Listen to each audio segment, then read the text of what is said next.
We had realized we had a stowaway, somewhere in the third month of the journey. It normally would be a problem, but if they managed to evade security for 3 months, and never made any mess or excessive noise, we concluded it would be probably fine. Well, we weren't entirely wrong about this. The first time I managed to get a glimpse of our accidental passenger was when I was carrying some crates with equipment back to storage. It was just for a split second. 2 luminous eyes in the dim hallway. A bit of movement out of the corner of my eye. I startled, but they only skittered away, not paying much attention to me. They weren't violent or malevolent. Probably. Hopefully. The mechanic reported that someone organized the tools in the mech lab, unprompted, which was unheard of. The mech lab was a huge mess most of the time. The evidence we found around suggested that it was our stowaway. They even left a weird pictogram on the drawing board, high enough that a normal crew member would need the ladder to reach. Then, a lot of little things started happening around the ship. A cleaned room there, a fixed leak here. The bored AI that giggled when faced with the question, where did the shiny new booster for the engine come from? Sick crew members swearing they saw somebody check up on them at night, singing softly until they fell asleep. It seemed like the weird creature that had hidden on our ship took a liking to us, enough to dote on us like a mother hen. We started calling them Helper. Helper gradually got less and less cautious when sneaking around the ship, sometimes allowing us to see them.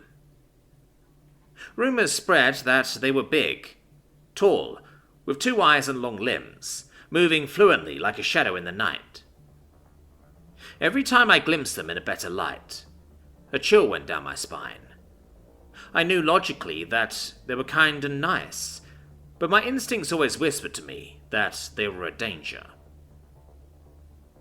They seemed to like me a lot, though.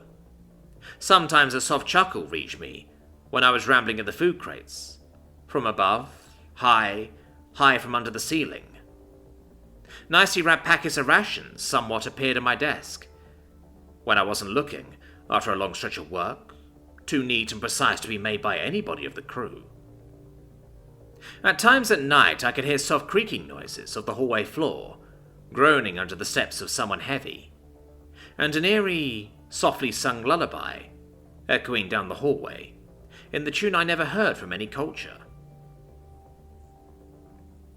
The scientists were excited at the prospect of having an accidental passenger of an unknown species on board. I was somewhat worried, to be honest. If they were from an undiscovered, new species, how could we be sure that they had enough food that was actually healthy for them on board? One day, I was tinkering on a piece of the turbine, trying to get it to stop clicking at random intervals. The sound annoyed me to no end, and probably meant something was stuck in the fan. I growled when it jammed, a muffled curse escaping me. I felt like crying. The deep space depression caught me finally that week, and we had another half a year before we reached our destination. Over the sound of my hiccuping breath, I noticed the floor groan behind me. A gust of warm, lightly wet air hitting the back of my head, and I froze. The footsteps stopped, and a deep, lilting voice sounded from just above my head.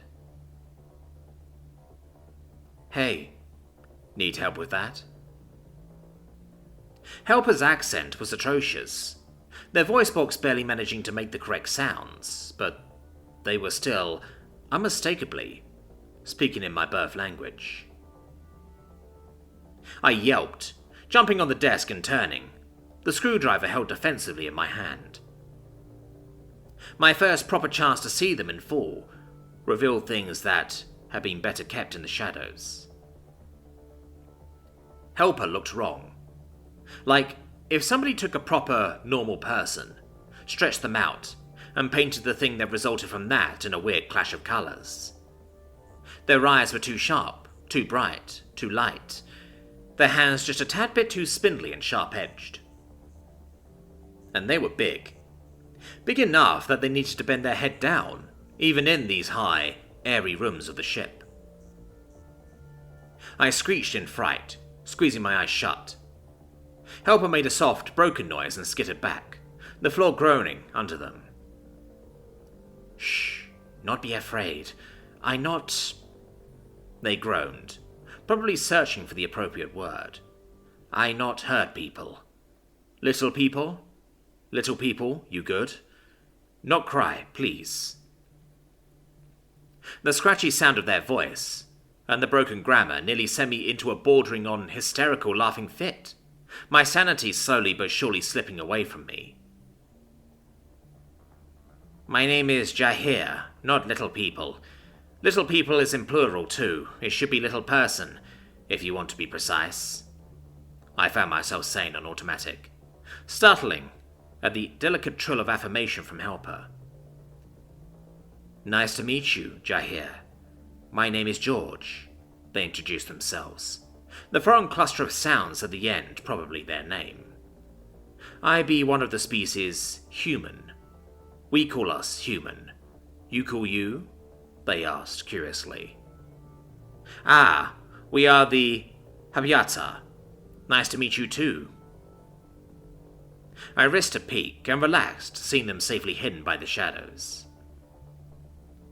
A brilliant laugh came from the shadow, where Helper hid himself. A brief flash of white teeth and luminous eyes. "Habyata?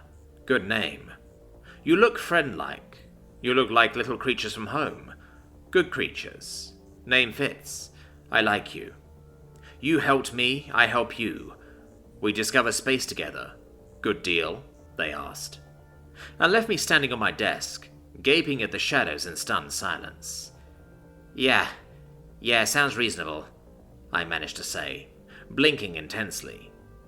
"Good. Now, need help with the machine?" The eyes in the shadows blinked back at me.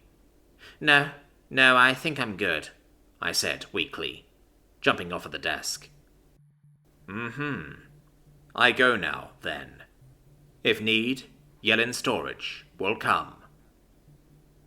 The door opened a bit, and the spindly figure slipped out, leaving me with the jammed turbine, and my heart threatening to jump out of my chest.